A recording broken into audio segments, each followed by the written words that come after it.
Good afternoon, everyone. I'm Rick Blackwell. Israeli Prime Minister Benjamin Netanyahu is in Washington, D.C. today, talking about the long-standing relationship with the United States. Prime Minister Netanyahu says that despite occasional disagreements, the relationship between Israel and the U.S. has always grown stronger. The days when the Jewish people are passive in the face of threats to annihilate us, those days are over.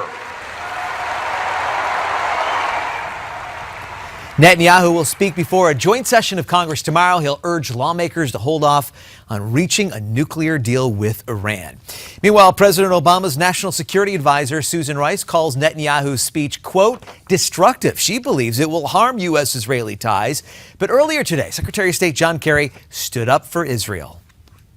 We will oppose any effort by any group or participant in the UN system to arbitrarily and regularly delegitimize or isolate Israel.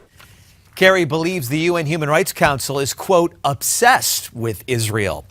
Twitter investigates what appears to be a threat from ISIS. The social media company says the terror group is targeting one of its co-founders, Jack Dorsey. An online post on a jihadi website tells followers to go after Dorsey directly. This after the micro-blogging site shut down ISIS-related accounts. ISIS releases 19 Christians taken hostage in Syria last month. Not clear why the Islamic radicals let them go. About 200 other Christians still being held captive.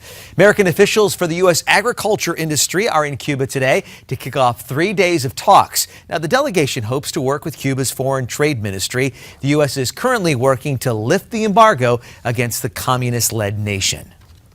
But we need to hang together and keep working to strengthen the relationship and in the final analysis, bring us all together. President Obama has lifted several restrictions against Cuba, but most of the embargo remains intact and can only be lifted by Congress. Back here in the United States, lawyers are expected to make opening statements in the Boston Marathon bombing trial. Dzhokhar Tsarnaev will appear in a federal court today. Now, he's accused of killing 3 people and injuring 264 others with homemade bombs back in 2013. The proceedings could last until June. And it's liftoff again for SpaceX. 2, 1, 0. The Falcon 9 rocket launched from Cape Canaveral late last night while carrying a pair of commercial communication satellites.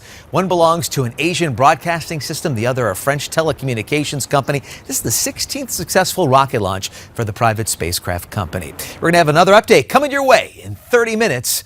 I'm Rick Blackwell.